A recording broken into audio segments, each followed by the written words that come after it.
are obviously quite a few, so I will be selective.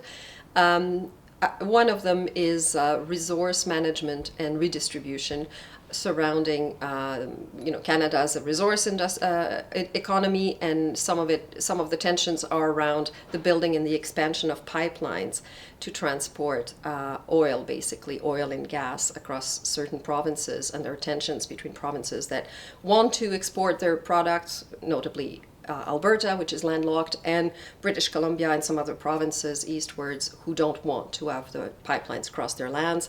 And this involves also relationships with Indigenous communities, some of which want the resource sharing and others who simply do not want these pipelines to go through their land. So this is actually creating quite a lot of tension, for which we don't have a very good process of conflict resolution management, negotiation, and so on.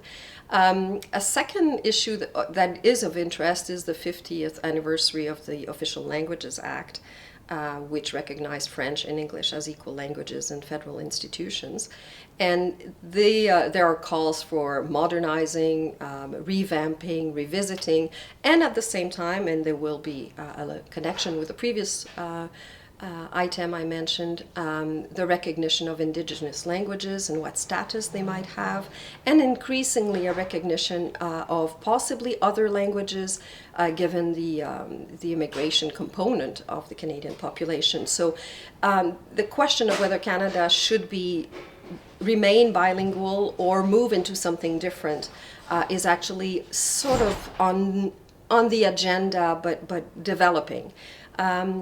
And linked to these two previous ones, I would say the major item on sort of debates and concern is reconciliation with Indigenous peoples and their place partly in political institutions, and what impact this might have on federalism. Are we moving towards a third order of government? Are we moving towards more recognition of self-government? In which case, what would that look like in terms of division of powers, resources, recognition of territory, and so on? So there's a lot of talk, not a lot of action for now, but this is really one of the major elements, I would say, of concern and interesting development in Canadian federalism nowadays. And if you just want the fun part, Canada has legalized marijuana 6 months ago, and this is creating all sorts of intergovernmental fun stories, as decriminalization was federal, but the selling of the product is provincial. So there's a lot of fun development in this area as well.